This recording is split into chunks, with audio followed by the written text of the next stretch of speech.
নমস্কার বন্ধুরা। তো শেষ পর্যন্ত পশ্চিমবঙ্গে এসআইআর শুরু হয়ে গেছে, ঠিক আছে। যার জল্পনা খুব তুঙ্গে ছিল, শেষ পর্যন্ত সেই এসআইআর হয়ে গেছে, কেউ আটকাতে পারেনি। অনেক অনেক অবরোধ হয়েছে, অনেক হরতাল হয়েছে, অবরোধ হয়েছে, স্ট্রাইক হয়েছে, কোনো কিছুতে কিছু লাভ হয়নি। আজকে আমাদের যে নির্বাচন কমিশনার আছে দীনেশ কুমার, ইনি হচ্ছে গণেশ কুমার, ইনি হচ্ছে অ্যানাউন্স করে দিয়েছে যে পশ্চিমবঙ্গে নভেম্বরের 4 তারিখ থেকে এসআইআর শুরু হয়ে গেছে।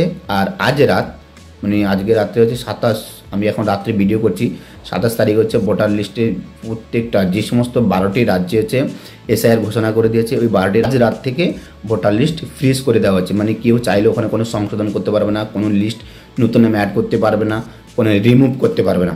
এটা পুরোপুরিভাবে কভার করে দিয়েছে, ফ্রিজ করে দিয়েছে। আর আগামী 4 তারিখ থেকে মানে নভেম্বরের 4 তারিখ থেকে হচ্ছে এর ফুল কাজ যখন শুরু হয়ে যাবে। এবার ব্যাপার হচ্ছে যে এসআইআর কী জন্য দরকার। দেখুন, এসআইআরের দরকার হচ্ছে অ্যাকচুয়ালি এসআইআরটা কি, এসআইআর হচ্ছে যে আপনার ভোটার লিস্টে কতজন লোক হচ্ছে বাদ গেছে, কতজন লোক নতুন করে অ্যাড হয়েছে। এবার এটা প্রত্যেক বছর আমাদের হিসাব নিকাশ করে একটা লিস্ট বেরোয় প্রত্যেক বছরে। এবারে ব্যাপার হচ্ছে নির্বাচন কমিশনের কথা হচ্ছে যে এই যে প্রত্যেক বছর নতুন নাম উঠানো হচ্ছে বা কাটা হচ্ছে, ডিলিট করা হচ্ছে, এটা কিন্তু নির্বাচন কমিশনের কাছে সন্দেহ মনে হচ্ছে যে কোথাও না কোথাও এই যে নাম কাটা তোলা এর মধ্যে নির্বাচন কমিশনের কোনো স্যাটিসফাইড না। এই জন্য নির্বাচন কমিশনার হচ্ছে যে আমরা পুরো ভারত জুড়ে হচ্ছে এসআইআর করব, ঠিক আছে। এসআইআরের মাধ্যমে হচ্ছে 2002 সালে যাদের লিস্টে নাম থাকবে তাদের 2025 সালের কোনো অসুবিধা হবে না, তাদের ভোট অবশ্যই থাকবে। যাদের পূর্বপুরুষের নাম বাবা, কাকা, জ্যাঠা আর ঠাকুরদা ঠাকুমাদের 2002 সালে যদি নাম থাকে ওর ভোটার কার্ডে কোনো অসুবিধা নেই, ভোটার কার্ড থাকবে। কিন্তু যারা বিভিন্ন রকম কারসাজি করে ভোটার কার্ড করেছে, টাকা পয়সা দিয়ে ঘুষ দিয়ে যারা ভোটার কার্ড করেছে, সেই ক্ষেত্রে তাদের ভোটার কার্ডটা না থাকার সম্ভাবনা আছে, না থাকার সম্ভাবনা বেশি। সেই ক্ষেত্রে তাদের ভোটার কার্ড না থাকার সম্ভাবনা বেশি না, তাদের ভোটার কার্ড থাকবে না। আর এই জন্য হচ্ছে নির্বাচন কমিশনে এসআইআর চালু করেছে। এবার কি ব্যাপার হচ্ছে যে এসআইআরের জন্য কী কী নথিপত্র লাগবে। তো দেখুন, এসআইআরের জন্য টোটালি নির্বাচন কমিশন 11খানা হচ্ছে নথিপত্র হচ্ছে জারি করেছে। 11খানা নথিপত্রের মধ্যে প্রথমত হচ্ছে যদি আপনি কোনো স্টেট গভর্নমেন্ট বা সেন্ট্রাল গভর্নমেন্টের আন্ডারে যদি কোনো কাজ করেন সেই কাজের নথিপত্র আপনাকে দেখাতে হবে। দ্বিতীয়ত হচ্ছে যদি আপনি 1987 সালের আগে 1987 সালের জুলাই মাসের আগে 1 তারিখের আগে অবধি যদি আপনার কাছে যদি কোনো রকম থাকে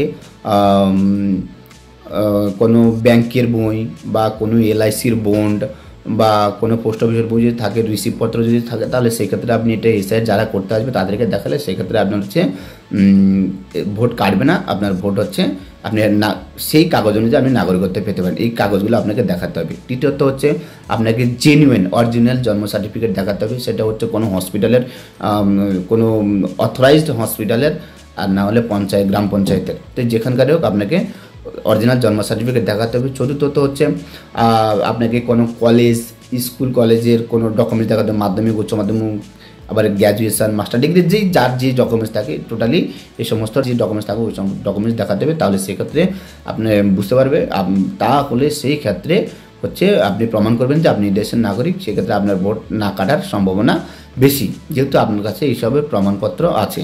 আবার হচ্ছে যদি আপনি হচ্ছে আপনার কাছে যদি পাসপোর্ট থাকে তাহলে সেই ক্ষেত্রে হচ্ছে আপনি হচ্ছে ভারতের নাগরিকত্বের প্রমাণ দিতে পারবেন। সেক্ষেত্রে আপনার ভোট কাটা যাবে না, আপনি ভারতের নাগরিকত্ব হিসেবে আপনার ভোট থেকে যাবে, ঠিক আছে। এছাড়া জাতিগত যে শংসাপত্র যেমন এসসি, এসটি, ওবিসি এই সমস্ত সার্টিফিকেট যাদের কাছে আছে তাদেরও তারাও ভারতের নাগরিকত্বের প্রমাণ এটা দিতে পারবে। সেক্ষেত্রে তাদের ভোটার কার্ড না কাটার সম্ভাবনা বেশি আছে, ঠিক আছে। এদিক সেদিক করে আপনাকে কয়েকটা ডকুমেন্টস এরকমভাবে 8-10টা 11টা মতো ডকুমেন্টস আপনাকে দেখাতে হবে। তার মধ্যে যেগুলো মেইন ডকুমেন্টস সেগুলো আমি আপনাদেরকে বলে দিয়েছি। আবার ব্যাপার হচ্ছে যদি আধার কার্ডের কথা, দেখুন আধার কার্ডের উপরেও স্পষ্টভাবে লেখা আছে যে আধার কার্ড শুধু পরিচয়পত্র বলতে এখানে আমি আপনাদেরকে ভালো করে ক্লিয়ার করে দিই। ধরুন আপনি হচ্ছেন ভারতে আছেন, ভারতের কোন রাজ্যে আছেন না, আপনি ভারতের পশ্চিমবঙ্গ আছেন, পশ্চিমবঙ্গের কোথায় আছেন, ধরুন আপনি মেদিনীপুর ডিস্ট্রিক্টে আছেন, মেদিনীপুরে কোথায় আছেন, যে এই ব্লকে আছেন, এই গ্রামে আছেন, এই পিনকোডের আন্ডারে আছেন, ঠিক আছে। এটা হচ্ছে পরিচয়পত্র। এটা আধার কার্ড হচ্ছে পরিচয়পত্র, এটা কোনো সিটিজেনশিপ নয়। এটা আধার কার্ড দিয়ে আপনি কোনো নাগরিকত্ব পাবেন না। এর আগে যে সমস্ত ডকুমেন্টসগুলো বলেছি সেই ক্ষেত্রে ওই সমস্ত ডকুমেন্টসগুলোর ক্ষেত্রে আপনি নাগরিকত্ব পেতে পারেন, কিন্তু আধার কার্ড দিয়ে আপনি নাগরিকত্ব পাবেন না। এবার আধার কার্ডটা এই জন্য এখানে অ্যাড করেছে, কারণ এখানে সুপ্রিম কোর্ট নিজে বলছে যে আধার কার্ডটাকে পরিচয়পত্র হিসেবে প্রমাণ করা হোক। সেই ক্ষেত্রে আধার কার্ডটা এখানে দিয়েছি, কিন্তু আধার কার্ড দিয়ে আপনি নাগরিকত্ব পাবেন না, নাগরিকত্বের জন্য অ্যাপ্লাই করলেও কোনো আপনি পাবেন না, সেই ক্ষেত্রে আধার কার্ডটাকে আপনি বাদে দিয়ে দিন।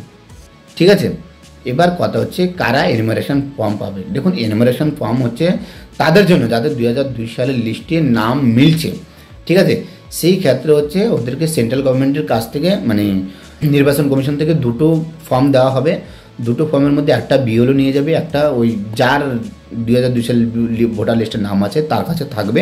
ঠিক আছে, ওখানে প্রায় 90% হচ্ছে ফিল আপ করা থাকবে আগে থেকে, শুধু নতুন কিছু অ্যাড করতে হবে, যেরকম সিগনেচার মানে নাম লিখতে হবে।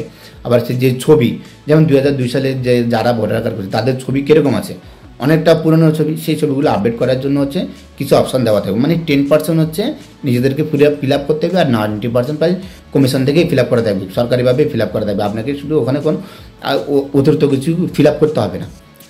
ঠিক আছে, ছোটোখাটো নাম, ছবি, এইসব কিছু টুকটাক হচ্ছে ফিল আপ করে আপনাকে ফর্মটা একটা বিএলওর কাছে দিয়ে দিবেন, আর একটা হচ্ছে আপনার নিজের কাছে রেখে দেবেন। এটা হচ্ছে অ্যানিমেশন ফর্ম। আর হচ্ছে কাদের নাম বাদ দিতে পারে, ওই তো আগেই বলে দিয়েছি, যারা কারসাজি করে ভোটার কার্ড করেছে, যার দেশ অন্য জায়গায়, ঠিক আছে, ভারতে এসে এদিক সেদিক করে ঘুষফুস দিয়ে ভোটার কার্ড করে নিয়েছে, ডকুমেন্টসপত্র ফর্জি ডকুমেন্টসপত্র করে ভোটার কার্ড করে নিয়েছে, ওই সমস্ত ভোটার কার্ড যাদের আছে, ঠিক আছে, তাদের সবার ভোট বাদ যাবে। এবার অনুমান করা হচ্ছে ওই ভোট মিনিমাম 1 কোটিরও উপরে। এবার আন্দাজ করা হচ্ছে, এটা কারেন্ট, এটা কোনো কারেক্ট না নাম্বার না, কারেক্ট নাম্বার বেরোবে যখন 2025 সালে মানে ডিসেম্বর মাসের 4 তারিখের পরে যখন নতুন লিস্ট বেরোবে, তখন হচ্ছে কারেন্ট নাম্বার বোঝা যাবে যে কতটা ভোট এই পর্যন্ত কাটা গেছে। ঠিক আছে, এসআইআরের মাধ্যমে কাটা গেছে, সেটা পরে বুঝে যাবে। এখন অবধি এখন যা বলা হচ্ছে সেটা হচ্ছে আন্দাজে বলা হচ্ছে। ঠিক আছে, এবার হচ্ছে নতুন করে কি আপনি ভোটার কার্ডের জন্য অ্যাপ্লাই করতে পারবেন? হ্যাঁ, অবশ্যই অ্যাপ্লাই করতে পারবেন, এর জন্য কোনো বাধা নিয়ম নেই। আগে যেরকম ছিল এখনও সেরকম আছে। বাবা মার ভোটার কার্ড দিয়ে নিজে অ্যাপ্লাই করে দিন, কাগজপত্র প্রমাণ দেখান। যদি নির্বাচন যারা হিয়ারিং নিবে, হিয়ারিং অফিসার যারা হিয়ারিং নিবে, তাদের যদি মনে হয় যে না এইসব ডকুমেন্টস সলিড ডকুমেন্টস নিয়ে আগের মতো যেরকম করার দরকার ওরকম অ্যাপ্রুভ করে দিবে। যদি এনার যদি মনে হয় না এটা জেনুইন কাগজপত্র না, ঠিক আছে, জেনুইন ডকুমেন্টস দেখাতে পারছেন না, সেই ক্ষেত্রে হচ্ছে নির্বাচন কমিশনের যে আছে হিয়ারিং অফিসার আছে, ইনি হচ্ছে এটা কেটে দিতে পারে। সেটা আগের যে প্রসেস ছিল ওই প্রসেসেই থাকবে। ঠিক আছে, এরপর হচ্ছে এসআইআরে অংশ না নিলে কী হবে। দেখুন এসআইআরে যদি আপনি অংশ না নেন সেই ক্ষেত্রে কিন্তু সমস্যাটা আপনারই হবে। আমার কথা হচ্ছে এসআইআর যখন হচ্ছে আপনি এসআইআরে অংশ নিন, আপনি আপনার কাগজপত্র দেখান। ঠিক আছে, যদি নির্বাচন কমিশনের এটা মনে হয় মানে এসআইআরের মাধ্যমে যে নির্বাচন কমিশনের লোক যে বাড়িতে আপনার আসবে, মানে এসআইআরের মাধ্যমে যে লোক আপনার বাড়িতে আসবে, তারা যদি আপনার কাগজপত্র দেখে মনে হয় যে না এর কাছে এই কাগজপত্র আছে, তার মানে হচ্ছে ভারতের নাগরিক, এর ভোট কাটা যাবে না, সেই ক্ষেত্রে হচ্ছে আপনার ভোট আপনি রাখতে পারেন, আপনার ভোট থেকে যেতে পারে। এবার যদি আপনি ভয়ে ডরে আপনি যদি পার্টিসিপেটে না করেন, তো সেই ক্ষেত্রে তো অটোমেটিক ভোট কেটে দিবে। তো তার থেকে ভোট ওইরকমভাবে কেটে দেওয়ার থেকে নিজে সরাসরিভাবে পার্টিসিপেট করাটাই ভালো। বুঝতে পেরেছেন? ধরুন আপনি পার্টিসিপেট নাই করলেন, তাহলে অটোমেটিক কেটে যাবে। তো তার থেকে ভালো যে আপনি পার্টিসিপেট করুন, আপনি কাগজপত্র দেখান, ভোটার কার্ড দেখান, আপনার কলেজের স্কুলের কাগজপত্র দেখান, বার্থ সার্টিফিকেট দেখান, যে ডকুমেন্টস পাসপোর্ট টাসপোর্ট যা আছে, বা আপনার পূর্বপুরুষের যদি কোনো ডকুমেন্টসপত্র আছে সেটা আপনি অবশ্যই দেখান। তাহলে আপনি আপনার ভারতের নাগরিকত্ব আপনার পেতে পারেন, এবং আপনার ভোটার কার্ড কাটার কোনো সম্ভাবনা এখানে নেই। ঠিক আছে, শেষ কথা হচ্ছে এসআইআর ম্যাপিংটাকে, ম্যাপিং হচ্ছে দেখুন 2002 সালে যাদের লিস্টের নাম আছে তাদের যদি 2025 লিস্টেও নাম থাকে, তাহলে এটা হচ্ছে যেহেতু ম্যাচিং করে গেছে। ঠিক আছে, আর যাদের লিস্টে 2002 সালের লিস্টে নাম নেই কিন্তু 2025 সালের লিস্টে নাম আছে, এগুলো ম্যাচ করেনি। ঠিক আছে, এবার কোন রাজ্যে কত পার্সেন্ট ম্যাচ করেছে, কত পার্সেন্ট ম্যাচ করেনি, কোন রাজ্যের কোন ডিস্ট্রিক্টে কত পার্সেন্ট ম্যাচ করেছে, কত পার্সেন্ট ম্যাচ করেনি, এই যে হিসাবটা, এটাকে বলা হয় ম্যাপিং। আশা করি পুরো ভিডিওটি আপনাকে ভালো করে বুঝতে পেরেছি, যতটুকু জানি সহজ ভাষায় বলার চেষ্টা করেছি। তো বন্ধুরা এই ভিডিওতে এটুকু, দেখাবে পরবর্তী ভিডিওতে। ধন্যবাদ।